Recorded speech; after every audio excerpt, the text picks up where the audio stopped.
we're dealing with those technical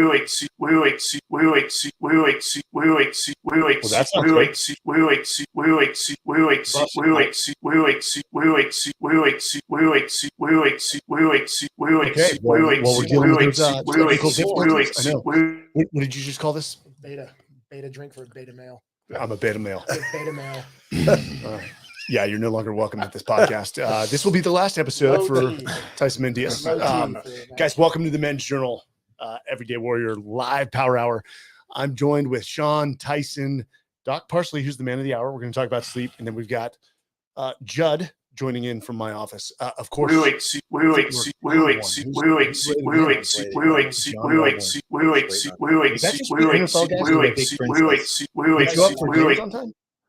don't know. Depends on how much you get paid, I think. Okay. Well, if they're mad at the coach, I'll get my shots in on John now, not over text. I think he's going to rip my arms off given our little text stream. Set it down by the dog. Yeah. Guys, what's new? It's been a little bit. Yeah, it has been a little bit. No, not too much going on. Just dealing with a little flood at the house. So, was that rain from the weather or from? No, that's from like a slow leak in a pipe that was in the wall that went undiscovered. So all the floors are getting ripped up. Oh man, we got dehumidifiers everywhere, tripping the power. Can't make my coffee in the morning. Like showing up to work grumpy as hell. It's like an older house. Yeah, it's an older house that was remodeled, and then of course you're like, oh, everything's gonna be good, and then no. Yeah. So we had that happen to us October of last year. Do you think our master bathroom's done? Great. Dude, what is it with contractors? It's like it's the one industry where they can get away with like, yeah, they got 5-10 projects going on at the same time. I know. Like, well, it's a kind of job too that like you can like things can not go right and you can end up falling back into it as long as you have a truck and like some tools. I mean, you can be you can be a contractor and you can get involved and you can be not managed well, and then all of a sudden everyone's waiting on you, and then you get a big job or two and all of a sudden things are going wrong and there's a lot to keep track of. So, but add on about like they are now 8 months past when they said it was going to be due. They're still not done. They're still not done. Crazy. What do they have to do to finish it? Basically, probably about half the job still. I yelled at this guy. He's like, "Oh, that's the real question. How do you find a good tradesman in anything now? It's like you're going to go off of internet ratings. Who knows if they paid some company to have 500 people give them good ratings or something? Like, it's hard to know unless you have like a first order relationship with a friend or somebody who knows that can vouch for him or something like that. We lucked out for Jeff at the gym. He was good. Yeah. I mean, sometimes it's just luck, or you end up 8 months. So I just had Renee Marbon on, who wrote the book Blue Ocean Strategy, Blue Ocean Shift, and she's got a new one coming out, Beyond Disruption. She's actually the first woman sort of to claim the title in the world of one of the top business strategy minds ever. And we were talking about service, and she responded very politically. I'm like, what's up with the airlines now? Like they treat you as if you're lucky to even be on the plane. Like, here's your soda. Like, anything beyond that is like, we're just. I remember being a kid and like a grade school kid, maybe early adult, like flying was somewhat of like a reverent occasion. I mean, there was like people dressed up, wore suits, and like they served you meals and they were polite, and then they went to just sort of this coolly polite. Now they're just like surly. It's like you are inconveniencing them by making them do their job, or being there. That's why I hardly fly. I have like almost 90,000 miles on a 2-year-old truck because I drive everywhere. I hate I think COVID was the beginning of the end of service. So everyone got to cut back service, and I think the beginning of the end had already started before COVID, but it got greatly accelerated during that phase. Yeah, we can't touch you, we can't serve you, we can't do anything. So. You're on your own, full price. Yeah. And nobody holds to their word anymore. I don't want to name the company because everyone will just sue each other now. But let's just say it's a road service company that sends somebody out to one of their subcontractors to change our tire. It was Jordan, who y'all know, and they stripped the lugs. And so I had to. Well, changing a tire is a highly technical skill. I mean, well, you've seen Jordan. Jordan's not going to do that. No, she's capable of certain things. That's not what I'm just saying. It's not like it's not like you're saying your neurosurgeon, nicked a nerve or an artery or something. You're talking about something any lug wrench can do, like a room temperature IQ. You can change a car tire like 6 years old. So they put the lugs on. They strip the actual lug, not the lug nuts, but the things the lugs go on. And so they had to take it to another place, cut the lugs, remove them, take the tire off, and then replace the actual the screws. And we went back to that company, and they're like, well, you got to contact the subcontractor and get the money from them. I'm like, they're your subcontractor, Right. Like, I don't work with them. I work with you. Yes, I paid you for over 41 years. We've been a member, and thank God my father-in-law is a lawyer. Just stepped in and said, you have until the end of the month, which is basically a few days to just pay the $600 because you selected the subcontractor, not us. And she's like, well, I can connect you with the legal department. It's just like, oh, so you need me to do another 5 hours to honor your agreement that, money back. If wait. That's why I love going to places like Japan. You've been to Japan? Oh yeah, I love Japan. Service is top notch. You walk into 7-Eleven and it's like, and they're like, I'm like, oh my God, I'm a celebrity. They're so friendly. And it doesn't matter what they're doing. It's like they're grateful to be doing it and they're happy to be doing it. And it's amazing. I love that country. And I know you guys, the way you run your business, you create a sense of community. Yeah. And we're trying to bring a level of hospitality into combative sports and gyms, which is like severely lacking. It's a service industry, but they don't provide that type of service. They just think, well, my job is to be here to get you in shape and nothing else. It's like, okay, people need a lot of things and that's one of them. But, a lot of people, they need to have a fun conversation, laugh and see people they know and, have some community. Like that's all tied in. It's not just one aspect. So yeah, that idea of just like beating down and abusing the new guy only works if the guy wants to be a UFC fighter or something, right? Like doesn't work for Joe Blow. Like a guy like me, my age, going to come in and work out. Like I'm not there to get beat up and treated like shit. You don't need to go to the gym and the same. Yeah. I think the bottom line is if you treat people with a smile and nothing but respect, even if your product or service is not the best, like they will come back. You've secured repeatability. You see that like 3-star restaurant that they're over the top friendly and they know your name, they know your order, they remember you, they put you in the spot that you'd like to be, versus the 5-star place that's kind of rude and they have good food, they deliver on time, but their hospitality is cold. They're pretentious and they act like they're like the airlines. They act like they're a butler for the royal family or something. And you're like, come on, dude, just talk to me like a normal person. Bring me a beer. Are you listening, TSA? Are you listening? Oh God. Don't treat people with disrespect. I almost lost it in New York. But again, I'm like, you know what? I'm in New York. They're all unhappy. Sleep. We're here about sleep, which I know impacts all our lives. We probably didn't worry about it in our 20s and early 30s. When I want to go around the room and we got Judd virtually. When did you first realize you had sleep problems? Well, so I think like grappling, you're wrestling a lot, your neck gets thicker, and that definitely doesn't help me. And then I started snoring when before I didn't snore. And I think I was starting to become a mouth breather. And then I had a bunch of nose breaks from striking. And that obviously didn't help at all because the septum's deviated, but I didn't want to fix it because it could happen again. And then, kind of getting breaks on top of breaks. So that's when I started realizing I was waking up more, and also getting older. You have to go to the bathroom more in the middle of the night. So there's more disrupting things happen. If you have wine at the end of the night, then I don't sleep as well either. If I'm thinking about too much, then I'm not there's like so many factors. There's like 30 factors that can affect my sleep now. So it's like now, what kind of light you're getting. I have an old senile dog that gets scared with thunder and lightning. So she is the room and keeps me up half the time. I'm like, I have to give my dog anxiety medication in the middle of the night because of that thunder. This is not good. It's so awesome. So I'm like, I'm sleeping well. I have an anxious fucking senile dog scratching at the door, trying to get out. I don't know what to do. Yeah, so it's not easy. Tyson. Yeah. Well, I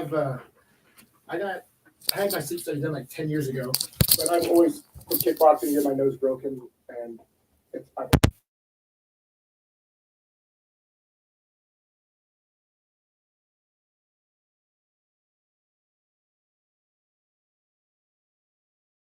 and I woke up. I think if your brain pulls out of sleep 6 minutes or less, you have chronic sleep apnea. Mine woke up every 2 minutes. So yeah, I wear CPAP every night now. Yeah. Darth Vader. Darth Vader, man, but I have to wear it. I mean, it's like a night and day difference if I don't wear it. Yeah. Do you feel like it's choking you some nights though? I've ripped that thing off in the middle of the night. Yeah, that's unfortunately I wake up with that thing off all the time. I must take it off. But I used to have the full face. Yeah. But then that sort of gave me panic attacks. Yeah. Because you kind of got to get into a rhythm with it and breathe Right, in and right. out. And it was just like over pressurizing, and that was just stressing me out. And then I went to the snuffleupagus one. Yep. But then I start mouth breathing through that. Right. So I have to like either tape my mouth or wear a chin strap like a kook. My girlfriend just looks at me and shakes her head. She's like, what am I doing? Have you tried just like a dental device to? I'm like, I come with problems. I gag when I wear mouthpieces. Yeah. So I have to cut mine back so much. So if I wear a mouthpiece, I'll just start gagging. Just take me out early. Pasture to pasture. Just take me Sometimes out. there's a pasture case. I know you are the sleep expert, but did you suffer? I didn't. No, I don't. The only sleep problem I ever had was I just didn't value it. You know, I came from probably the two worst professions ever to value sleep. You know, you go through SEAL training, you go a week without sleeping. How important could it be? And then medical school, internship, residency, all that stuff's like, you're staying up 48 hours in a row. Can the audience see that? Damn you people. Awesome. Damn you people. This is what Tyson sends us. I call this sleep apnea porn. This Like- is actually the world's most successful birth control device is the CPAP. Right. That's what my guys. You- I have my ears plugged. I have my mouth taped. It's a spectacle. You realize, so his name is Bane. Yeah. And that actually comes from the fact that I had to wear CPAP, and my first girlfriend in Austin, she's like, "You like Bane, the character from Batman?" I'm like, okay, yeah, but I mean, it's embarrassing. Like if you're single and like maybe you guys just had a interlude, and she's gonna sleep over, and Not it's a the first time chance. sleeping over. You're like, hey, that was really special. Yeah. I think I really like you. Yeah, just the process alone. You probably put my earplugs in, Yeah. my mouthpiece, I light a candle. It's mental. It's embarrassing. In fact, the first time I found out was with in Afghanistan in Konar province. We went to an army outstation. They were in the Pesh River Valley. I had Lou Langlis, Tom Ratzloff, not Jonas. No, Jonas Kelsall was there, and Reeves. And I woke up in the morning and they're like, "Hey, you go 30 seconds without breathing." And I had to wake up in the middle of the night to make sure you were breathing. It's scary to watch somebody do it. And they're like, you need to go take a sleep apnea test. That was 2010. Mm-hmm. And the next night they made me sleep in a different room with two Afghanis. Yeah. And of course I was like a new guy, and so I had no choice, but I didn't take a sleep apnea test until 2015. And within 30 minutes they had to come into the room and put me on oxygen. Me too. They said my 15 seconds breathing, anywhere from 30 to 40 seconds, no breathing, 15 seconds breathing. They called it disruptive sleep apnea. Yeah. Which I'm sure all sleep apnea. It's like, is it mild brain or traumatic brain injury? No, all mild, brain moderate injury is traumatic. It pulls your brain out of sleep, right? Because we don't wake up. It's just your brain wakes up, right? Well, I mean, it depends on what you consider sleep, right? So, I mean, when we do that, that's based on a histogram, which it's a combination of your respiratory rate, your heart rate, your movement, your eye movement, and then also what your brain waves are doing, right? So there's like predictable patterns in your brain. You combine all that, and we can say, looking at all that stuff combined, we can say, oh, he's in stage 3 sleep or stage 4 sleep or whatever. And then if you come out of that and you wake up, right, that's by our definition, you're awake, whether you remember it, whether you feel like you're awake or not, you're awake. So like a lot of times they'll say they have 300 wakings per hour, but you ask that guy and he says, I never woke up. I never felt like I was awake. So it's just coming out of the predictable pattern of sleep. So you're in some stage of sleep, but you're just not in the appropriate stage of sleep. How long does REM sleep last for? Well, it lasts different amounts for different stages. So when you first go to sleep, your first sleep cycle is primarily deep sleep. and then a sleep cycle is like 90 to 120 minutes. So you go from stage 1 down to 2, 3, and 4, which is slow wave sleep cycle. That's the deep sleep. That's the really anabolic time. That's when all your hormones are being regulated. That's when you're fighting off infections, repairing damaged muscles and tendons and all that stuff, getting waste products out of your brain. That's all deep sleep. And you do that. The first sleep cycle is like 90% deep sleep. And then you come up, you have like a little bit of REM sleep. Every sleep cycle after that, more REM, less deep, to where the final sleep cycle is usually like 90% REM sleep. So ideally, you would want something, in the order, it varies, but let's just say stage 2 is approximately half of your sleep, and we can talk about that later. So if stage 2 is half, then the other half is comprised of deep and deep and REM. So 30-ish, 25 to 35% based on how much you're in stage 2. It's a rough approximation, but the real disorders of sleep is that's not happening predictably, right? So I should be able to draw it out and say, oh, he's gone across a deep sleep. He's been in there for 50, 60 minutes, whatever. So we're expecting him to come up into REM, and then he's going to be in REM, and this is going to go. But if you're like all of a sudden you're in deep sleep and then you shoot up to like a wakefulness, like REM. When we're basing it on your brain waves, the brain waves of REM look almost identical to being awake. Very similar. The brain waves of deep sleep are completely different. It's like being in deep meditation or something like that. Can we? So you've created a reputation internationally as one of the foremost sleep experts. You've written books. Yep. You've got Doc Parsley's sleep aids, which is great. And Will, if you could throw that up for everyone watching or listening, this stuff is great. and I've also, we'll get into that. But for any high performer, I know it started with, you were the doctor to the West Coast SEAL teams, and something was wrong with these guys. And again, it doesn't matter whether they're special operators or fighters or high performers in any industry, they're suffering pretty much what any high performer. But can you tell the story of how you identified it and why sleep is, I've heard you say it, the gateway to pretty much all health? Yeah.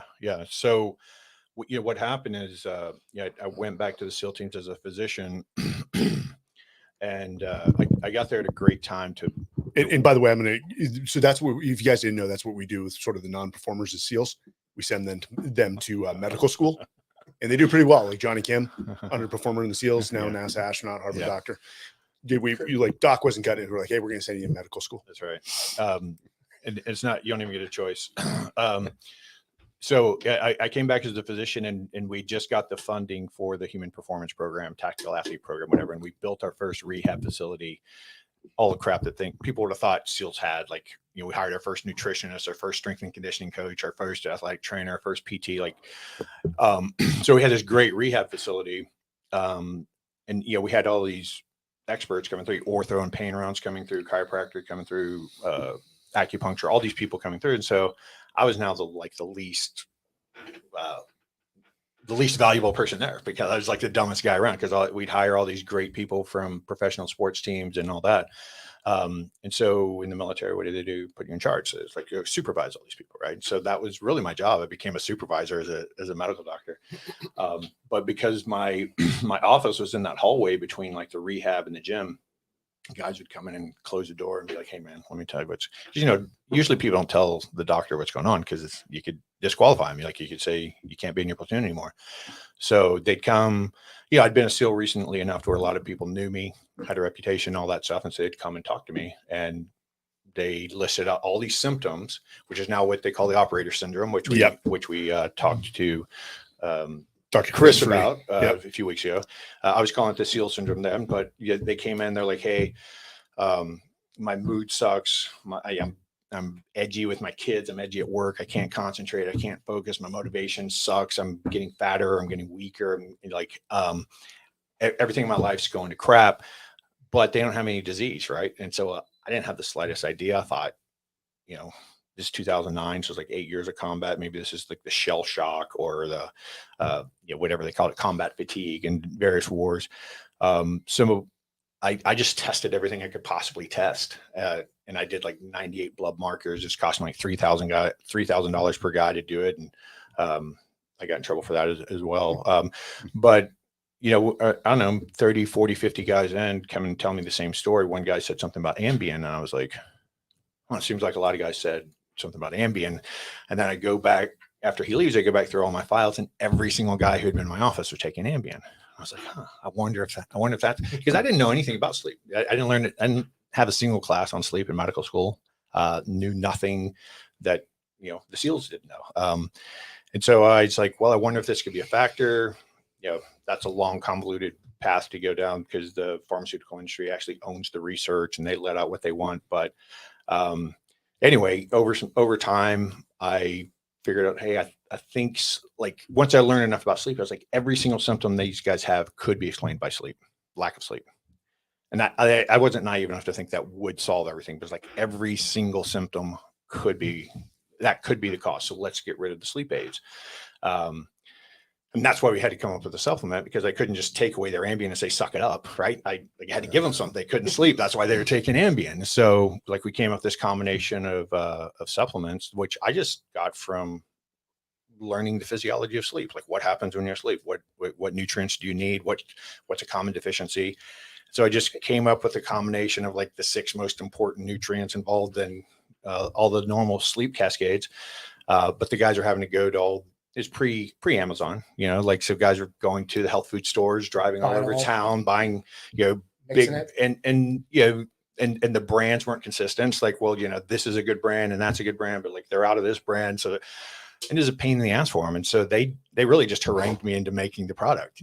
I'd gotten out, I was in a concierge practice in San Diego, and I got a call like every 2 or 3 days. I got a call from somebody going, dude, can you just make this into a product? It's such a pain in the ass. So I was like, yeah, I'll just step out of practice for a year. I'll do some consulting. I'll start this company. I'll go back in and, I'll go back into practice and I'll be over. And that was like 9 years ago. And so it obviously didn't work out quite like that, but never ended up selling it to the military.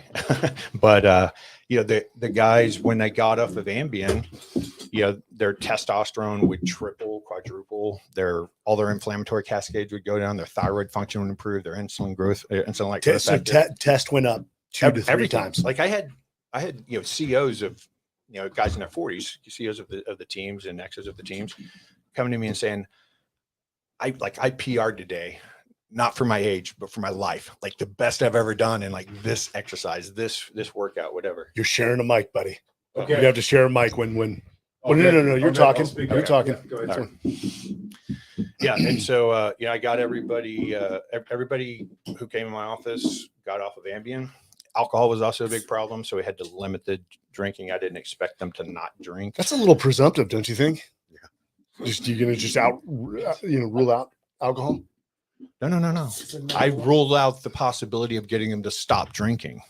Alcohol was a problem. I guarantee you it still is, but there's an ideal way to live life and there's a reality. Yeah. And in between there, you supplement and you do hacks and little, tricks and gadgets and supplements and things like that. And that's what we had to do. Cause I'm not going to get a bunch of 28-year-old SEALs to never drink again. 28. Do you remember that when you used to be able to like rage until about 3 a.m, knowing you had to be up at 6 and get up and go work out drunk? Yeah, or even worse, to step onto the firing range with 3 hours of sleep and alcohol still in your system. Yep. I'm not trying to make light of that. No. That was just the way. But there was a point where like when I hit 33, I'm like, oh, dude, I can't do it anymore. What is the actual physiological, like when people drink, even if they have a few drinks, what's affecting their sleep?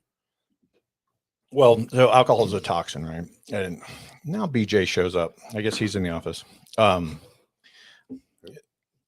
Big John. Big John is here. Big John. They're working tech issues in the office. Oh, got ya. Looks like what's that big? What Barney? Over or under? He's going to dominate the conversation. Barney. Looks like Barney. He's going to be in another room and still dominate the conversation. Barney. What was I talking about? You're talking about alcohol's a toxin. Oh yeah, alcohol. Yeah. So, so the alcohol gets metabolized, and it essentially becomes formaldehyde, and it's inflammatory, and because it's a poison in your blood, it causes a spike in your adrenal hormones, your cortisol, epinephrine, norepinephrine. We call the stress hormones, and those are what keep you awake, right? So when you're in fight or flight, you have maximum stress hormones, right? That's what that means. Every resource in your body is marshaled to get you out of that situation. Nothing matters. It doesn't matter if you can digest, doesn't matter if you can fix your broken ankle, fight off an infection. None of that matters. All that matters is getting out of that situation. So that's what stress hormones do. They focus you on the moment and the environment to the proportion that it's dangerous. The lowest stress hormone you'll ever have in your life is during deep sleep. And so that's the exact opposite of fight or flight. So fight or flight is completely catabolic. It means that you're using your body as a fuel source. You're breaking down your muscles into amino acids. You're getting rid of all your stored glycogen to elevate your blood glucose. So that's catabolic. It's breaking you down. It's eating you. That's why you can't run around and fight or flight all the time and be superhuman strong and all that stuff, because you would die from consuming your body. So anabolic activity is the exact opposite. It's when you're repairing. So when you work out, obviously you get weaker. Like you go to the gym, you work out, you can't do as much work when you leave the gym as you could when you got there. You got weaker. So why do we work out? Because when you go to sleep, it's anabolic and your body says, oh, this was too hard for us today. We're going to repair in a way so that we can do that tomorrow without being as damaged. And that's how you get stronger. That's how you get faster, more enduring, whatever you're doing. That's when all that happens. So if your stress hormones are too high, that anabolic phase doesn't work as well, right? So you don't get to repair. And the other thing that happens is all of your hormones, like I said, every hormone in your body is regulated during deep sleep. And so the first sleep cycle is the most important sleep cycle. The next sleep cycle is the second most, because that's when deep sleep is, right? REM sleep is primarily working on your brain. It's working on your memories, your emotions, your cognitive functioning, problem solving skills, all that type of stuff. But as far as repairing your body and making yourself able to do work tomorrow, that's deep sleep. Alcohol gets rid of about 80% of deep sleep. Great. Then Ambien gets rid of about 80% of REM sleep. And so alcohol does 80%. Alcohol does 80% deep sleep, 20% REM sleep. Ambien does exactly the opposite. So when guys take Ambien with alcohol, which is almost all of them, I do a sleep study on them, 99.99% stage 2 sleep, which is no deep sleep and no REM sleep, which is the restorative sleep. That's where you're actually getting better. I don't even know how they survive it. Like when you look at the physiology of sleep and what goes on, what has to happen for you to continue going, I don't know how anybody survives it. It seemed, because like the guys who are coming to my office and complaining, most of them had been suffering this way for 5 or 10 years, and like, if you told me essentially you're not going to get any sleep, right, for 5 years, I'm like, no way, you can't survive it. And in fact, there's a disease, it's a genetic disorder that causes people to lose the ability to sleep in their 30s, and they all die within like 3 or 4 months. Like as soon as they go from like, I can only sleep 4 hours, I can only sleep 2 hours, I can't really sleep at all. 3 months later, they're dead. I mean, every single one of them. And so I'm sitting there looking at these sleep studies. I'm like, I don't even know how they live through this. It doesn't make any sense. It's like when you do the traumatic brain injury and you look at the forces needed to cause a TBI, and then you realize, okay, every SEAL I know has 30,000 of these, right? And like all the boxers, like they all have thousands of these. Like, how does their brain still function? It's pretty amazing. But yeah, so if you're not, and it's not just, you don't just think about like building muscle and becoming more enduring either. It's like when you're in deep sleep and everything's repairing, that's everything, right? So every cell in your body is a miniature version of you. It's taking in nutrients, it's taking in oxygen, it's doing work, and it's producing waste. You have to get rid of that waste. You have to restore those nutrients. Just like you can't go without getting rid of your waste. You can't go without taking in nutrients or oxygen. And this happens during the day. You build up waste products and you reduce your cell's ability to do work. And when that ability is so low, your brain's like, we're going to sleep. No matter what you think, we're going to sleep right now because we're not going to survive if we don't do this. And everything shuts down. And that's what we call sleep pressure. And so if you don't do that repair, it's not just that you aren't getting better. It's like you're dying, right? Like you're actually killing cells in your body. You're becoming dysfunctional. You're becoming diseased. And like your appetite is regulated during deep sleep. Like the hormones that regulate how hungry you're going to be the next day and what your body's going to do with the fuel that you eat. So the food you eat Are those carbohydrates and proteins and fats going towards building something, or are they going to be stored as fat? Or are they just going to be wasted? That's called fuel partitioning. That's dependent upon your hormones. That's all set when you're asleep. So you don't get good sleep. You think about it. If I could go to sleep, the whole point of me going to sleep tonight is to repair everything I did today, and then to prepare for tomorrow, so that tomorrow I could do today better than I did yesterday, than I did today. Right. If I, and that takes 8 hours, right? So if I get really bad sleep, low quality sleep, and I don't quite do it, or if I choose to sleep less than I need to, which humans, by the way, are the only animals on the planet that do that. No other animal will deliberately sleep deprive itself. And so if I don't get enough sleep, I'm choosing to go in tomorrow with not prepared. Well, tomorrow still comes. How do I get through it? Like, where do I get the energy from? Where do I get the resources? I didn't store them all. I didn't prepare. I didn't repair and prepare. How do I get through tomorrow? I do it by increasing stress hormones, right? So I'm less anabolic. I'm less capable. One of the biggest things is that stress hormones impair your prefrontal cortex, right? The front part of our brain that makes us the smartest animal on the planet, that gives us the ability to plan and schedule and predict outcomes and do complex problem solving. That's all gone. Like, when you're in fight or flight, you're not capable of that, right? You're in a gunfight. Somebody asks you your phone number. You have no idea, right? But if you could completely repair from today and prepare for tomorrow, to where I go in tomorrow better than I was today, I would never age, right? So By I definition. watch my dog's pattern in animals. It seems like they nap a lot. Mhm. What is the idea? Say I get like 6.5 hours, what you typically get, and then I get a good hour nap during the day. Where does napping fit in with this? Because it seems kind of normal in the animal kingdom. They're very on a schedule too, like Right. 3 o'clock, boom, out. Right. So, I mean, animals that are closer to, predation, either being preyed upon or being predators themselves, they have completely different sleep-wake cycles than animals that don't do that, right? So we've evolved out of that over millions of years, hundreds of thousands of years, to be able to sleep more consolidated. I mean, one can imagine that 200,000 years ago, maybe 100,000 years ago, we couldn't sleep. We couldn't lay down to sleep throughout the night for 8 hours. But what we found is that once that became an option for humans, that became the default. You can study hunter-gatherers today, which I don't know if y'all know this, but I was surprised to learn this about 15 years ago. I was doing research on this. There are still like 30 or 40 hunter-gatherer tribes in the world who have never experienced electricity. They've never seen a light bulb, flashlight, anything like that. They know nothing about it, and they still live like our ancestors did. I'm going to make a guess that none of them are obese. No, and they're all equatorial, right? But they've done like wearable devices, actigraphy on these guys, and lo and behold, the sun goes down, which is the cue for us to start getting sleepy, the lack of blue light. Sun goes down about 2 to 3 hours later. Their brains feel ready to sleep. They sleep. They wake up right around the time the sun comes up, which turns out to be about 8 hours on the equator, right, or near the equator, within the first 3 or 4 latitudes, I guess. And so,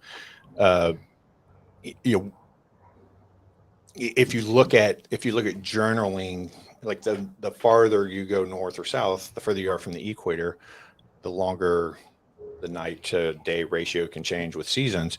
So if you look at early European or later European, early American journaling, people spent like 14 hours. Like if you lived around the New York area, like kind of where the 13 colonies started, people were in bed like 14 hours, right? Now they didn't sleep the whole time. They actually did a dual sleep. So they would sleep, and I think they would get like most of their deep sleep done, like the first 2-3 sleep cycles. And then they'd wake up for like 2 or 3 hours. And then they would have sex or talk to their neighbors or read a book or whatever. And then they'd go back to sleep and wait and sleep until the sun came up, because they didn't have electricity. What the hell were they going to do? Yeah. So like they just got used to it. But what we found is that, given the opportunity, like given an 8-hour night and a 16-hour day, basically roughly is sort of equatorial sunshine to darkness ratio, that, that's what, and that's where we all evolved, right? Like we all started kind of around the equator, and as we could build shelters and clothing and that type of stuff, we could get further away. But, probably the first several 100,000 years of human existence, we all lived pretty damn close to the equator. So, Kirk, do those tribes, do they take naps? Because I read a study recently that the dual sleep cycle was more of a natural cycle for humans to have some kind of an afternoon nap. Well, so if you, I forgot why I got on the story. Thanks for reminding. If you watch those people, they don't really nap. Like if it's super, super hot, and they like lay up under a tree, like because they're just getting in the shade, they don't have air conditioners and stuff, right? So if they're just trying to chill out, they'll doze off here and there, but they don't do consolidated naps. Whereas we know, obviously, like famous, there's several Latin Siestas. countries After that are famous for the siesta, because that's a normal energy cycle, right? So if you get up, you get a little dip in the midday and your cortisol levels. Cortisol without any light or noise or whatever, alarm clocks, cortisol would wake you up, right? You could sleep in a completely dark, cold, soundless environment, and when your body had recovered enough, your cortisol levels would be high enough to wake you up. And then it would gradually go up through the day, and somewhere around midday, it'll dip down a little bit. And that's where the siesta happens. And it still happens for whatever reason. It still happens to everybody. And then it comes back up and it peaks about 2 or 3 o'clock in the afternoon. And that's where 98% of all world's records are set at that cortisol level, if you're in that timing range. And then it gradually goes back down. And over the course of the day, it should get lower than the point where it woke you up. But we live in this really stressful environment now, and a lot of our cortisol levels are more determined by what we're eating and drinking and how much time we're spending on the phone and driving in traffic and all that other stuff. So it's messier now, and people essentially burn themselves out, right? Like you can imagine our ancestors probably, didn't get up and sprint through work the way we do. They just didn't have that much energy. So you can deplete your brain's energy sources. I don't know if I should get into that. Just kind of, but anyways, ATP gets broken down eventually to adenosine, and adenosine causes the desire to sleep. You can do that by doing too much work too fast, or just like a slow, heavy strain throughout the day, and like that causes you to crash. So if you exceed your brain's ability to restore its energy sources, you will feel depleted and you'll need a nap. And I think almost all of us do in modern day. And there's actually a great book by Sarah Mednick called Take a Nap. And it has this wheel on the front. And you can dial in what time you went to sleep, or what time you went to wake, what time you went to sleep, what time you woke up, and what are you trying to optimize? Like creativity, cognitive function, physical function. And then it'll tell you what time you should take a nap today and for how long. And it's a really cool device. And in fact, this would be great for y'all. So I've done this with some MMA fighters, but they're trying to crunch on a skill, right? So they're great grapplers. They suck at boxing, or, they're fighting somebody who's a great striker, and they want to, and so for next 8 weeks, they're going to do, as much training as they can. They need to learn as much as they can in the striking world. If everybody in this room got great sleep and woke up tomorrow morning, let's say everybody slept 8 great hours, everybody gets up feeling great, and I taught you any skill or tested you on anything. So like anything, it could be like typing with your left hand, or a movement of weightlifting, or like a boxing, a punch, a strike pattern, or something like that. Whatever, it doesn't matter. Anything we teach you, and then teach you in the morning, and then say, come back tonight. And just go about your day. Come back tonight, and we're going to test you on what you learned this morning. When you come back tonight, you'll be worse than you were when you left training. But then with no additional training, you go home, you go to sleep that night, you come back the next morning and test, you'll be better than you left that morning before. Same thing happens if you take a nap, though. So if you can do a morning training, take a nap, you will come out of that nap just as though you had slept the whole night. And what's the duration of that nap, Kirk? Depending on the skill. So a shorter nap is good for creativity. Medium nap is good for cognitive functioning, problem solving, things like that. As far as 15 minutes for sure. I'll get there. And then physical strength, endurance, like anything physical, that's like a full sleep cycle. So that's 90 to 120 minutes, right? somewhere around 15 to 20 minutes is creativity. Like Benjamin Franklin, George Washington, Thomas Jefferson, a lot of those guys had little tricks where they would fall asleep, and like one of them would hold ball bearings in their hand and they'd fall asleep and the ball bearings would hit the ground to wake up, and it helped them be creative, right? So short nap, creativity, 15 to 20 minutes, and then somewhere between 20, 45 minutes, 50 minutes maybe. That's you'll get the creativity, of course, but it also gets the cognitive functioning, problem solving, executive skills. And then, you go the full sleep cycle and you get all of that. And what research has shown is that as long as your nap isn't over 2 hours, right? Because that's 120 minutes, right? 90 to 120 minutes. After that, 121 minutes, we call it sleep. 120 minutes is a nap. Okay, so it's one sleep cycle, maximum of 120 minutes. If you wake up from a nap and you're totally dead, that means you're waking up in deep sleep, which means you've gone past one sleep cycle, right? So just shorten it a little. Just keep shortening it by about 10 minutes till you're waking up feeling great, like feeling wide awake, probably remembering a dream. Then you've woken up in a REM cycle and you've done one sleep cycle or pretty close to it. Waking up in deep sleep is super hard, because you're, like I said, your cortisol, stress hormones are the lowest it'll ever be. And so you'll wake up just not feeling like being awake, and you got to get your cortisol, your stress hormones cranked back up to feel good. I have the cold shower. That's what explains it. Yeah. That's why. Yeah. And if there's any one thing that I get from, I've got the cold plunge in the backyard. Yeah. Wakes you up. It wakes me up. And I know John Welbourn is a believer that one of the hardest things we can do every day is the cold plunge. It's true.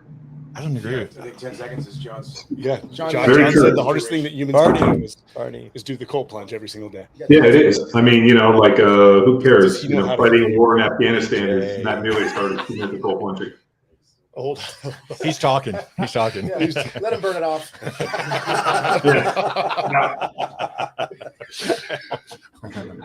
So anyway, the answer is naps are good. They're as long as they don't go, they will interfere with sleep if you sleep too long.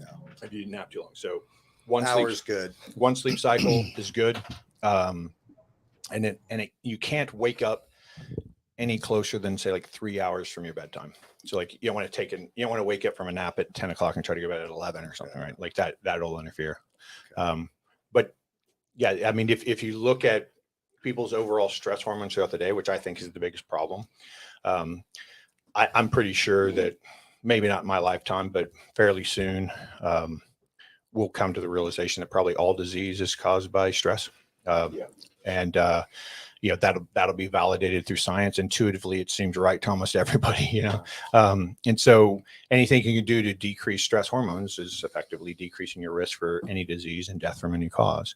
And essentially what we call aging is waking up tomorrow worse than we woke up today. So not great sleep, and excess catabolic activity. Catabolic activity ages you, breaks you down. All aging really means, in a physiologic sense, to be older just means that you're more susceptible to any disease and you're more susceptible to death from any cause. Let's nuance that a bit though, because people always take something, they take it to the extreme. Well, I can't have any stress in my life. No, some stress is good. Right. It's like a muscle. If you don't stress the muscle, followed by periods of rest. Well, that like stress hormones keep you alert in proportion to your environment. Without stress hormones, you're dead, right? Like I said, lowest stress hormones in your life is during deep sleep, when your brain and body are completely useless to the world, right? It's great for you. It's restoring your brain and body. And then, as things add up in your life, you should have, as your environment becomes more demanding, your stress hormones should go up. And if they go up appropriately, then you feel the right amount of, say, vigilance to your environment. Like if you wake up on a Sunday morning and you go lay on your couch and you read a book, your stress hormones are pretty close to what you woke up at. But if somebody crashes their car into the front of your house when you're laying there reading a book, your stress hormones need to go way the hell up. So as long as you're getting that proportion, I think the big problem is our little tracking devices here with phone apps on them. Like, everybody's always staring at these things, and we have so much information bombardment and all that. Everybody's just running at a higher stress level.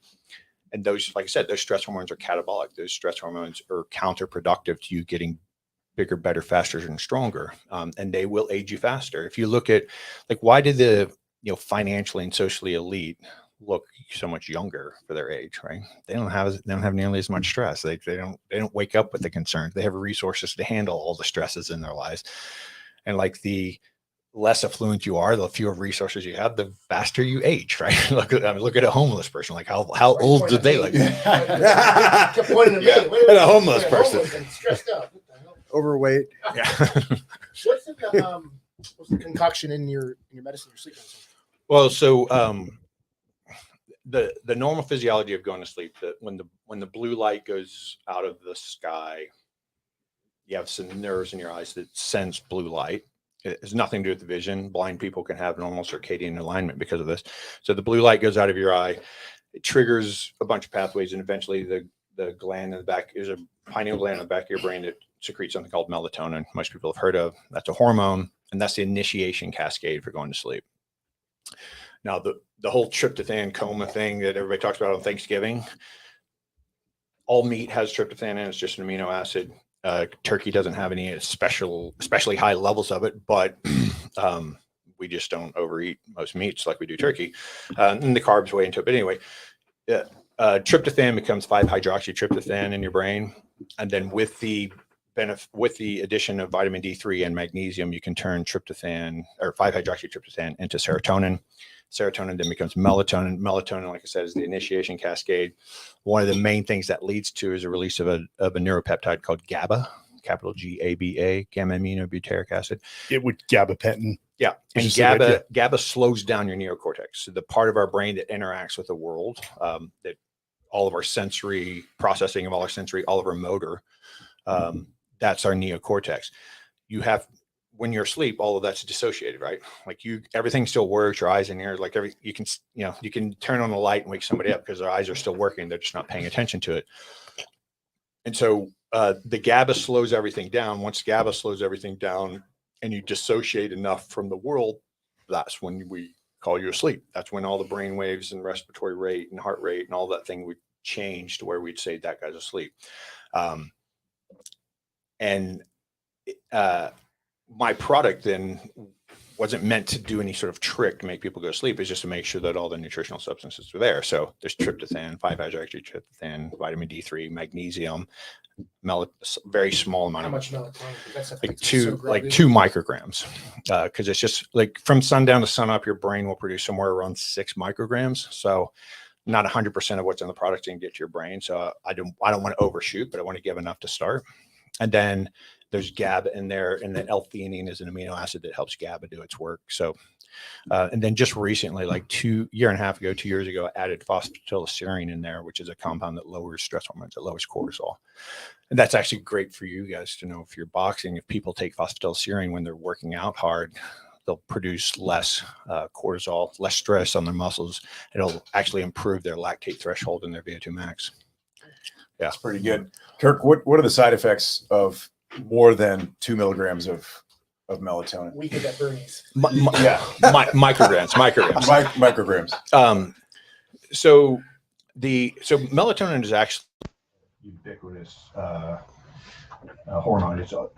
There's way more made in your gut than there's made in your brain, and it's a great antioxidant. It has a lot of cellular functions. But as far as sleep, when you take too much of any hormone, you downregulate the production of that hormone, and you downregulate the receptors. Right. So if I have normally say 100 receptors on all of my at 100 receptors in a quantified area of my brain for a normal level of melatonin, that's how many receptors I need to have that. Right. If I take something like a really high dose of melatonin, or if I take a sleep aid, well, we won't get into that. If I take a really high dose of melatonin, I have maybe like 1 milligram. If you think about it, if it's 6 micrograms over 8 to 10 hours, 1 milligram is a huge overdose, right? So I go in there and say, maybe my brain has 10 times more melatonin than it needs, because I'm thinking that's going to really initiate my sleep right down. And it will for a while you still have 100 receptors. But what your body does is says, hey, this stuff's everywhere. We don't need so many receptors. Yeah. And then you downregulate your receptors. And so if I have 10 times more than I need, if I do that for 6 to 8 weeks, my brain's maybe down to 10 receptors, and now it's balanced, just like it would have been if I had never taken anything. And now if I ever quit taking that 1 milligram, I have 10% of the melatonin I need because I just don't have the receptors for it. And that's true for every hormone. That's why, that's one of the big problems with hormone replacement therapy. When doctors put people on testosterone therapy and they don't know what they're doing, they give this big bolus and not all their androgen receptors go away. And then after 2 or 3 months of being on it, they're like, I feel as bad as I've ever felt. Yeah, they have this super physiologic dose of testosterone, but the receptors are so far gone that they're right where they were when they started, comparatively. So we haven't proven quantifiably, because it's hard to measure inside the brain. We haven't proven that the melatonin production would go down like it does with testosterone. Obviously, if you take a testosterone injection, your testicles just quit producing testosterone because you don't need it. So we haven't proven that happens with melatonin, just because I think it's hard to prove. And it's such a small amount anyway that you're talking about. But we have proven that it downregulates receptors. Yeah, and so it's effectively the same thing. Doesn't matter. I see parents giving their kids melatonin at night because they want the kids to go down quickly. Right. But then their kids can't fall asleep without it. Right. So come home for slumber parties. Can you upregulate it to like? Yeah. Well, you have to take it away. I mean, you have to suffer through it. But once you take away that, the receptors will come back. Your body. Yeah. So you may have heard this. And this was always just maybe a story of lore. Maybe this actually did, is that NASA utilized special operations to come in and test sleep, as well as food deprivation. Food deprivation makes sense because your stomach, after little days of no food, will eventually start to shrink, right? Mm-hmm. But they did, from what I was told, identify that there is no such thing as sleep deficit. Like, you just can't train to that. Your body... There's no such thing as a sleep deficit? Well, no, that you can't train to a sleep deficit. Your body will eventually just sort of shut down and you've got to sleep. Oh, yeah. There's no ability to train. To sleep less. You can't overcome your need for sleep. Yeah, right. It's just a biological requirement. Like you drink less water, and all of a sudden you can survive. Yeah, like water. Stan McChrystal said like 4 hours a night. I couldn't train myself to be able to operate at 4 hours a night because my body's just different. Right. Now, that's got to be physiological. Now, like, I put General Stanley McChrystal, and you've got these other guys like, again, McCraven. They sleep 4 hours a day. Then they get up in their diets too. If you ever looked at their diets, it's like, I think Stan McChrystal said he ate a Snickers, an apple, and then dinner. But also, those guys, I've never seen anyone with the ability. The interesting thing about, again, McChrystal, McCraven, and those, they're cut from a different cloth. They'll remember your name. They'll meet you at a conference. Of course, I'm no one. And then they'll see you in here and they'll be like, Mike Sorelli, right? I'm like, yeah, that's always amazed me. With all flag officers can do that. Yeah, like everyone. Let's recently, he's like, hey, John, holy. Yeah, let's not throw all generals and admirals into. Well, I'm just saying that a lot of them, all the ones I know, and I'm exactly the opposite. I can't remember the general's name or the admiral's name. Hey, buddy, there's not that many. I'm like, I know you. I can barely remember a girl's name. Yeah, in the morning, back in the day. I'd love to talk about best practices aside of supplements. Blue screens, setting aside time. Some people will actually start doing breathing techniques. I can barely get triple click at night, goes red screen. I can't convince Jordan. The triple click? No, you just go through settings. Cool. And make sure you guys are talking in the mic because it's hard for people. But I can barely get Jordan to remove the TV from the bedroom. And I'm trying to say, hey, let's just move it. Let's create a TV room over there. Yeah. Let's get rid of it. Yeah. That bedroom is for two things, right? Once you're making sleeping and sex, yeah. We'll talk about making sleep and sex, but I want to talk about sex and sleep in a minute. Yeah. But I'd also like to qualify that because I can't. I say that in my lectures a lot, and I constantly get accused of saying that something I didn't say. I didn't say that you can only have sex in your bed. Right? You can have sex anywhere, but your bed is only for sleep and sex. But yeah. So to answer his questions, like what are the best practices? It's super easy. Obviously, there's a good living to be made in making it complex, and you can go on the internet and find thousands and thousands of opinions on what are the best practices. But all you have to do is think about it from an evolutionary standpoint. What did our ancestors do? That's how we evolved, right? You think about how vulnerable humans are, well, in general, but how especially vulnerable we would be out in the wild before houses and cities and neighborhoods and things like that. How vulnerable were we to predators? If somebody could have evolved to only need 4 hours of sleep, evolution would have favored that, right? So we obviously need 8 hours of sleep. If we could have evolved out of that, we definitely should have. So, and maybe, I don't know, maybe our ancestors slept 12 hours or 16 hours, and like 8 was the selected out criteria. Who knows? But if you think about our ancestors, like what happened? The sun went down. There was no light. Maybe a campfire, right?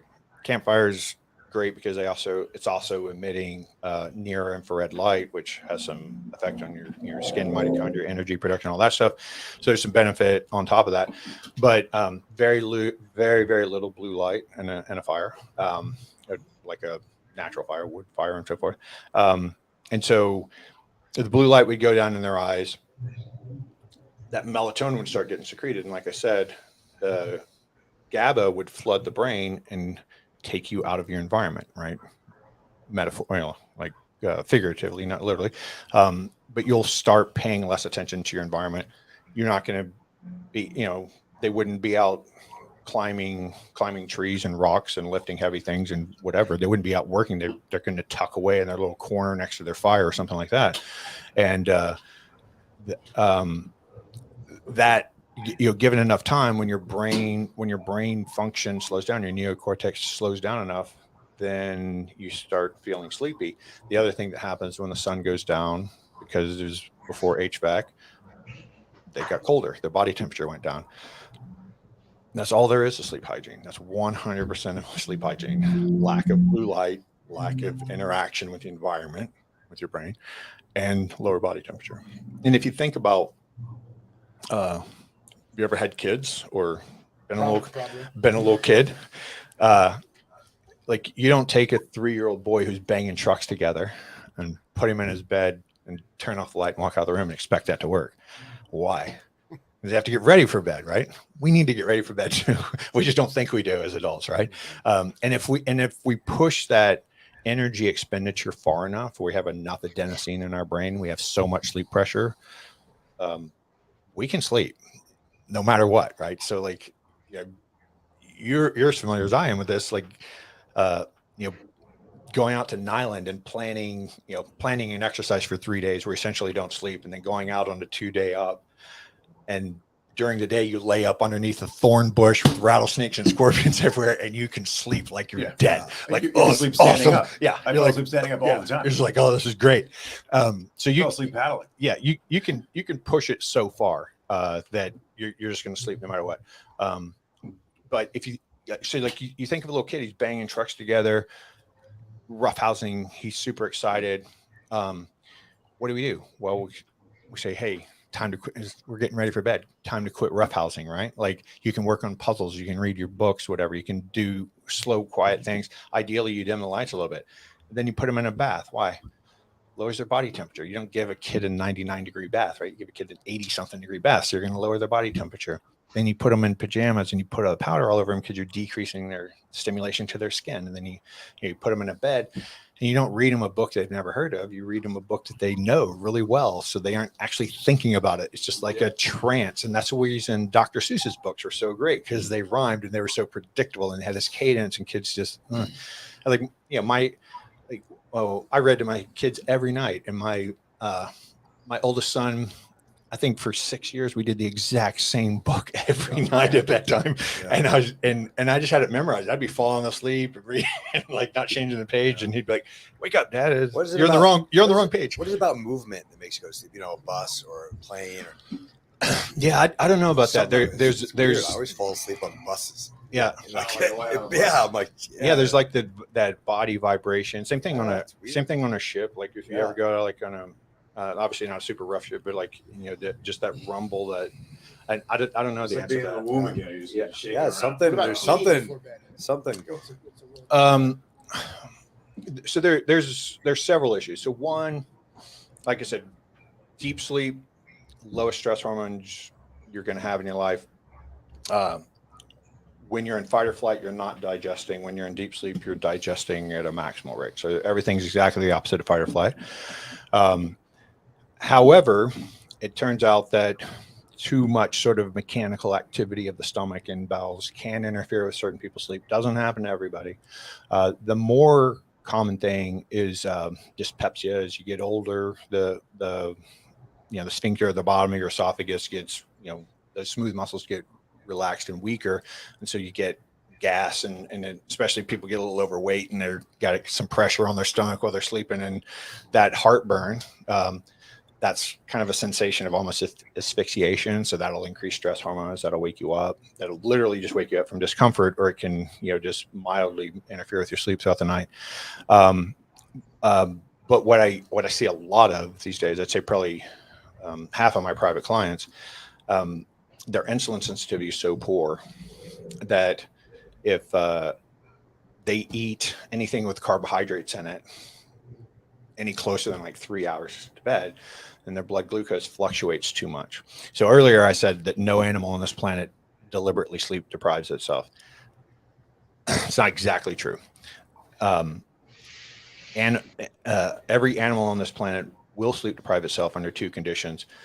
One, if it's being preyed upon, if it's being stalked, it's going to only sleep as much as it has to, obviously, or if it's the stalker. And two, every animal on this planet will sleep deprive itself when it's starving. So if you've ever had a really low calorie diet and you can't sleep at all, that's why. So your brain, it's very rational to think that our brains would have evolved for those exact same two conditions, right? And so if you're sleep depriving yourself, your brain probably thinks you're starving. And if you're starving, your brain's going to keep you awake, because what you want to do is be able to get up earlier and travel farther to forage for food. And so that's the whole idea of not sleeping as much. And so when your blood glucose fluctuates too much, and it has nothing to do with your absolute blood glucose. So the interesting thing is your blood glucose would be 400, which is 4 times what it should be. And if it drops to 300 too quick, your brain's like, we're starving. Let's wake up and get after this and get some food. And so if you have anything other than like great insulin sensitivity, meaning like you're really lean and you're fit and you work out all the time and you've tested your blood and you have like an A1C of somewhere around 5 and your insulin, your fasting insulin is down in like 2, 3, 4 range or something like that, then you have great insulin sensitivity. Probably doesn't matter. I'd say 80% of Americans, 80% of the Western world probably has enough insulin sensitivity issues that if you ate something that had a really high glycemic index, meaning that it raises your blood glucose really fast. Ice cream, like ice cream, or anything with sugar in it, anything with any refined carbohydrate, that's going to cause such a spike in your blood glucose, and it's going to have a really fast drop off too. And that fast drop off will wake you up, and it'll interfere with your sleep. And once I didn't cover that really, but like I said, your whole night of sleep is strung together series of these sleep cycles, 90 to 120 minutes, depending on the person and the night, whatever. If you mess up the architecture of one of those, you mess them all up. Like you can't just go, oh, my first sleep cycle didn't work great, but my next one's due. No, like as soon as one of them's off, they're all off. And that's why the sleep drugs are so important. That's why the alcohol is so important. So like like I said, alcohol is a toxin. So I tell people, like, I'm trying to get people not to drink at all. I mean, if you're serious enough about it, if you're having enough sleep difficulties, you'll probably go that way. But the average person is going to be like, oh, I don't want to never drink. Right. So all I say is like, make sure that you drink as far away from your bedtime as possible. And that doesn't mean drink when you wake up in the morning. It just means that, try to give yourself as much of a buffer as you can, and then drink at least 1 glass of, like at least 10 ounces of water for every alcoholic drink you consume, because that will dilute the concentration of the toxin in your bloodstream, which will reduce the stress response to it. I have a question, a little unrelated to that topic, but I've noticed that on nights where I don't have sex with my wife, my Who sleep. do you have sex with? So my wife and myself. Oh, okay. So the nights you only have sex with yourself. Right. Yeah. The nights where there's no orgasm. Okay. There tends to be, I feel like the sleep can be of a lower quality. Have you guys experienced the same thing? Do you notice that when you do have sex, you have a solid night's sleep, or is that a myth? Am I imagining? Sometimes it wakes me up. You should be awake during sex, Well, yeah. first of all. Yeah. She's not. Is there anything to this? Yeah. So one of the hormones that is spiked during physical touch, but greatly spiked after orgasm, is oxytocin. Oxytocin is actually designed to make you sleepy, because the whole idea of sex, right, is to procreate. And so if you're messing around after you've had an orgasm, you're going to decrease the risk, you're going to decrease the likelihood of implantation, right, of fertilization. And so it seems, we can't prove that, but it seems like that would make sense that you wanted. So it evolved to make us sleepy, but somehow I think women over the years, I don't know, whatever, they changed it to where it makes them want to talk. But the oxytocin should make you feel like really, chilled out and relaxed, and melting, and dopamine is another one, because dopamine is sort of like that satiation, like I'm satisfied, right? I'm not concerned about life, everything's good. And so both of those get spiked after an orgasm, and it should improve the quality of your sleep. Well, guys, we were about getting at that time, so I want to take a few questions. One was from a firefighter who's just started taking Doc Parsley's sleep aids. His question is, when I'm on He's a shift, smart firefighter. I'm sorry? He's a smart firefighter. Well, and he's taking it on Yeah. his off days. He said, if I take it at 9 p.m., go to sleep knowing that I could be woken up at 2 a.m., am I putting myself at risk performance-wise? Absolutely or drugging? not. No way. So that would be true with a sleep drug, right? So we didn't talk about this, but what Ambien does and what benzos like Valium or Xanax or something do, those are what we call GABA analogs. So they work like GABA. They bind GABA receptors. But if a GABA molecule binds a GABA receptor and it has an effect of slowing down that neuron, I will say that that's an effect of 1. A benzodiazepine, a GABA analog, so it's a molecule that acts like GABA, binds that GABA receptor, has an effect of 100. The GABA analog of a Z drug like Ambien or Lunesta, they bind that receptor and have an effect of 1,000. So those completely dissociate your brain. And so if you wake up with your brain that dissociated, like on a sleep drug, you're not you. And so the producers of Ambien and Lunesta were both sued successfully because people were taking these drugs and getting in their cars and going to do lizard brain activities. They're like going and gambling.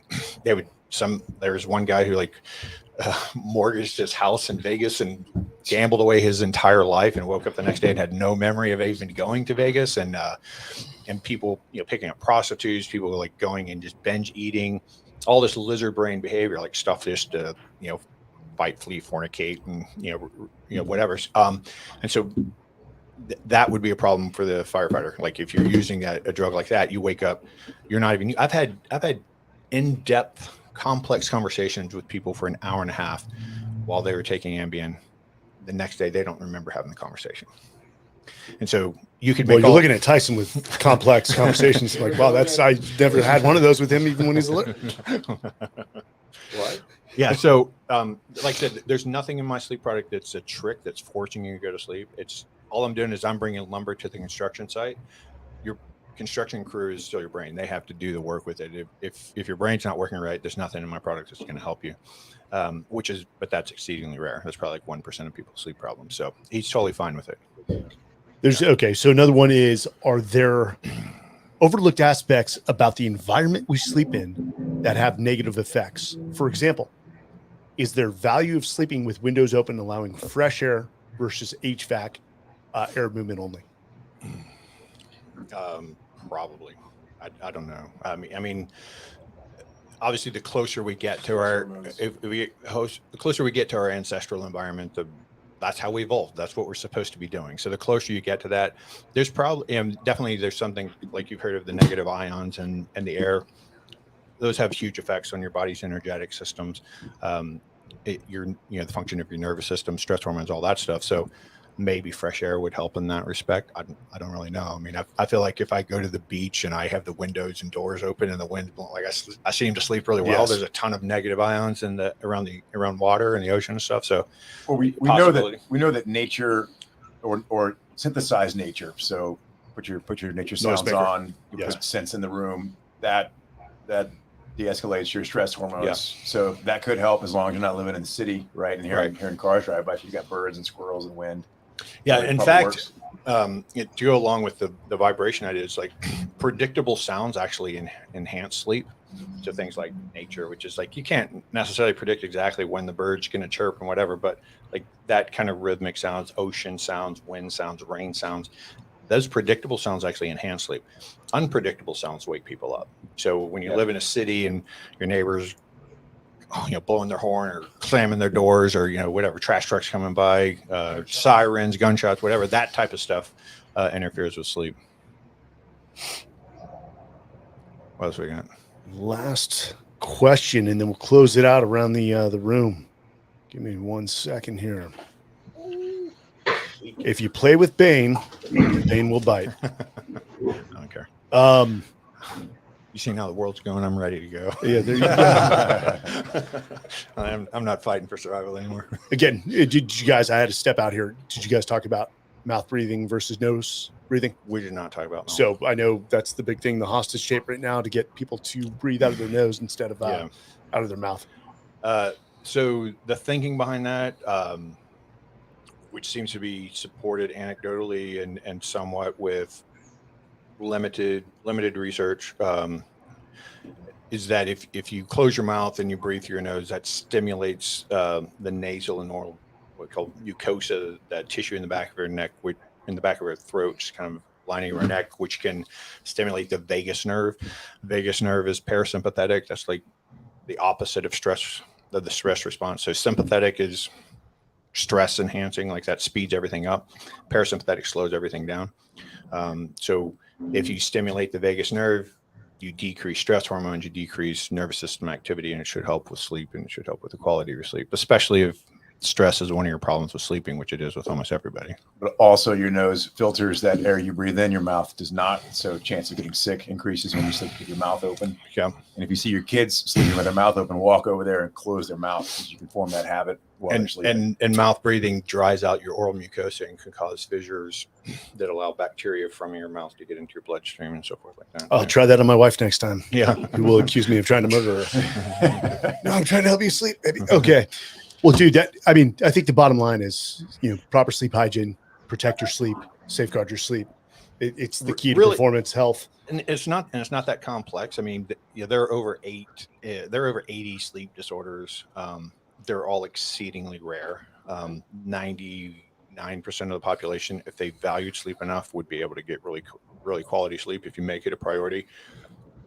And I can tell you, as being a private consultant for over 15 years and in all my times in the teams, I've been working on people's performance, well-being, whether it's cognitive, emotional, physical, endurance, strength, whatever, it doesn't matter. Nothing enhances your performance better than sleeping well, and nothing will break you faster than not sleeping enough. Like that is the sure path to destruction. How long can you go without food? Long time. How long can you go without exercise? Your whole damn life. How long can you go without meditating? Your whole damn life. How long can you go without sleep? 10 days, 9 days, and you die, something like that. So Interesting on that note, and I know we didn't talk about Drake's Passage, but 777, we've got Whoop and yourself are putting down an article on the impacts of international travel during the 777 and how it impacted our sleep, which sleeping in airplane seats and coach. And switching time zones. One starting in Antarctica, where you'd walk out of your tent at 3 a.m. in the morning, it looked like it was 12 noon. It just threw everyone off. And then from there, 6 days right into international travel to all 6 remaining continents, guys were just, nobody could sleep. We got them like a 6-hour sleep period in a hotel and everyone was like jazzed. And then you talk to everyone, they're like, yeah, bro, I didn't sleep at all. It was insane. And you guys going on a cycle for 10 to 12 days straight is going to be insane. Interesting. Yeah, it's going to be interesting.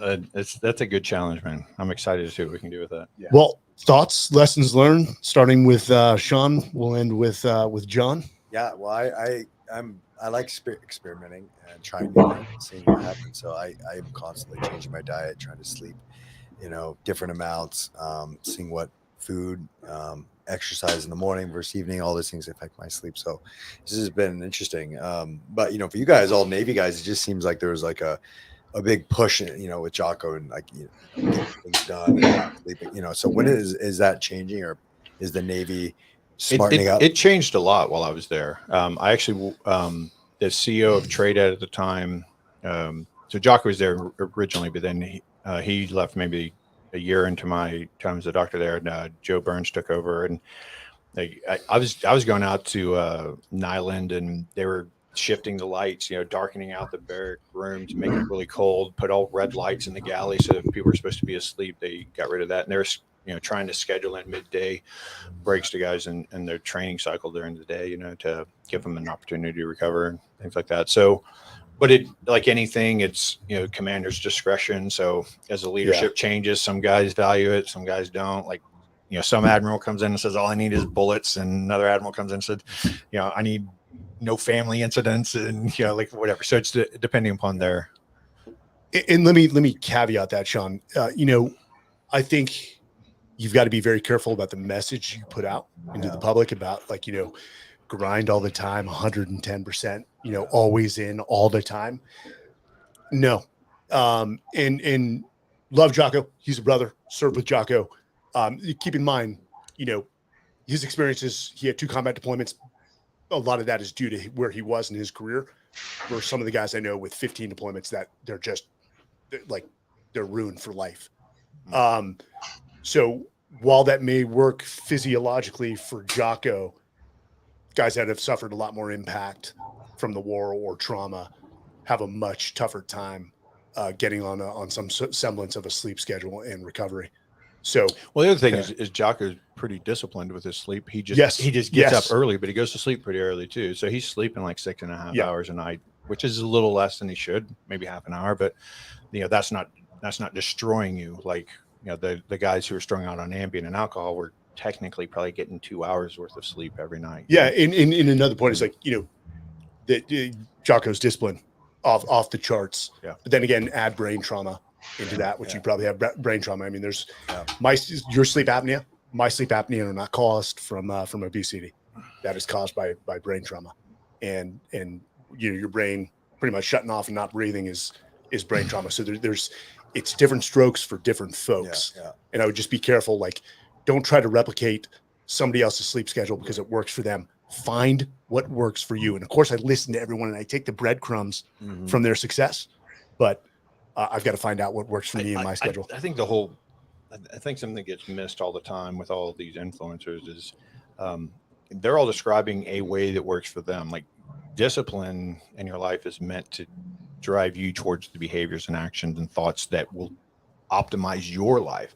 It's not the same for me as it is for Jocko or for you or for anybody else. It's like what's optimal for me is what I need to create discipline around. But discipline doesn't mean I do exactly what somebody else does, right? It goes to a message. Be careful about putting people on pedestals. Yeah. I look at it as, again, people leave breadcrumbs that have led to their success, and you pick them up, you see if they work for you, keep some, discard the others. But I've always tell people, do not put people on pedestals. Learn from what works for them, and again, create your own system, your own style. Yeah, I've struggled with sleep, and the last couple of years I've really been trying to figure it out, and not drinking during the week's been huge. Yeah, like that's been my number one thing. Right. That alone, like I love having my whiskey and I love having a glass of wine. Even one, I just have horrible sleep. When I had that whoop, I tracked it. And I had to get rid of it because it just showed me going to die every time. It's like in the red. Yeah. So alcohol, that was it. Cut that one out and get off my phone. And then you start losing weight as well. And everybody processes alcohol differently, but there's a subset of the population, about 20% of people, they just get huge adrenaline spikes from alcohol. I'm one of those people. So like, I have a drink, I get in bed, my heart rate's 98. I'm like, what the hell, am I having a heart attack or something? Like, how's it 98? I'm like laying here falling asleep. And then if I don't drink, it's 60. Like that's a huge difference, but not everybody's that way. Some people drink alcohol.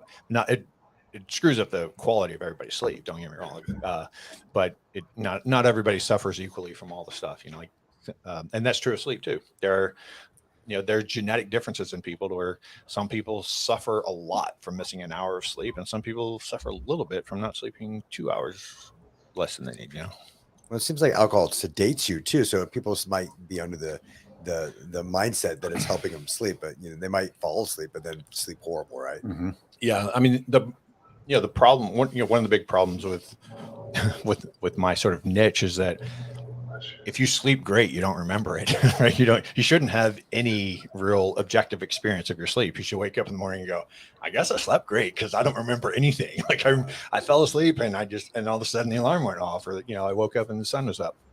That's ideal. So when people it's true with marijuana. When they're first starting to legalize marijuana, there's all this hype about how THC helps you sleep. It doesn't. It gives you subjective experience of like, I slept great, but you do a sleep study on them, they don't sleep great.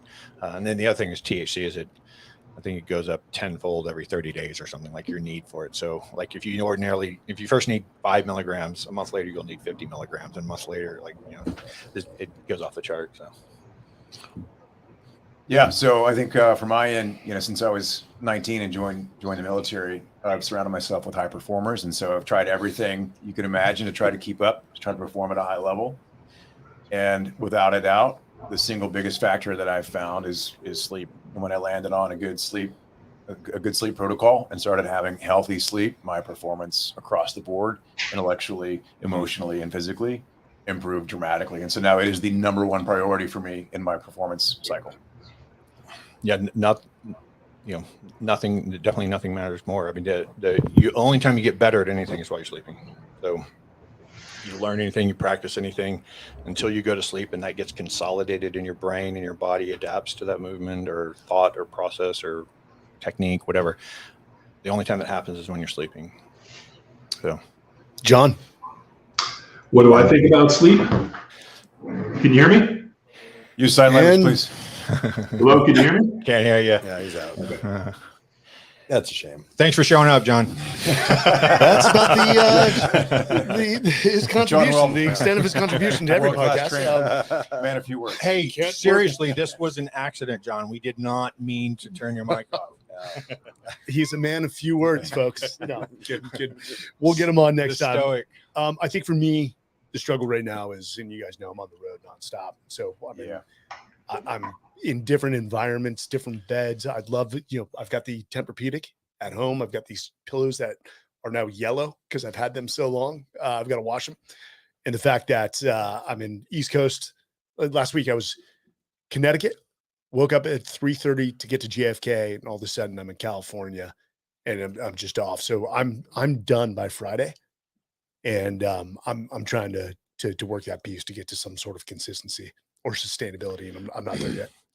The best thing you can do is get as much sleep as early as you can. So after your chaotic sleep, the sooner you can go to sleep and sleep until you don't need any more sleep, the faster you'll recover from whatever damage is happening while you're sleeping. Yeah, I think the biggest impediment to my sleep right now is my wife, but that's a whole separate issue. We can have a separate podcast on. We didn't talk about something called a sleep divorce, which sounds worse than it is. It's basically separate beds.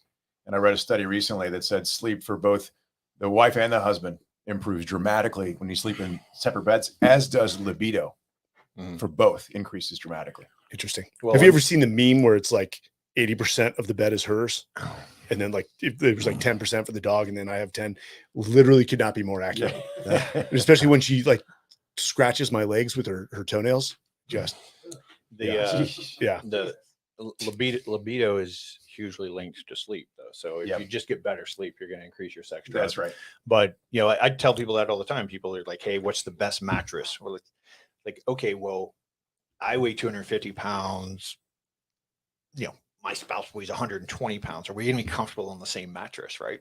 And that's why you're starting to see mattress companies that are designing beds and like a lot softer on this side, a lot harder on that side, whatever. Because we will move around if there's too much pressure in the bed, or if we sink down too much, it causes joint pain, and we'll move to avoid the pain. Or if it gets too hot, like a Tempur-Pedics are known for like going around people and you'll move to find a cool spot. And every time you move, if you're in REM, you're paralyzed, right?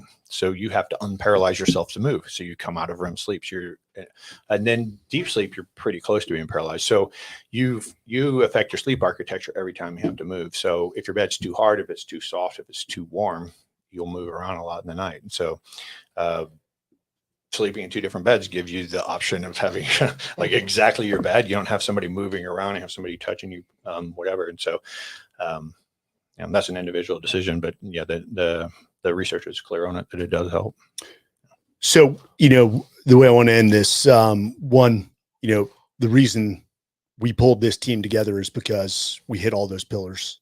I mean, one, you guys are very spiritual. I know that the mental piece, the physical piece, and we were talking about this earlier with regards to some executives that are suffering burnout. They want to address the mental, spiritual, and emotional piece, but the foundation is always physical. So again, you've got John Welbourn with Power Athlete HQ. Go look up the website, and one, always focus on building that physical prowess, because that is the building block, in my opinion, the foundational block to building everything else in good sleep is being in great physical shape. Additionally, these guys with Archetype Boxing, have you had anyone come in from the podcast yet? He came by and checked it out. Yeah. All right. Hey, It's the most awesome boxing gym I've ever seen. so again, whether you're here for a bachelor or bachelorette party, because I know Austin is like the bachelorette capital next to Nashville.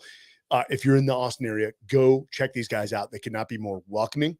And that's what makes the environment great, unlike other boxing gyms where it's just like you step in, you get the automatic arrogance. And that's why I love you guys. So Archetype Boxing in Middle Austin.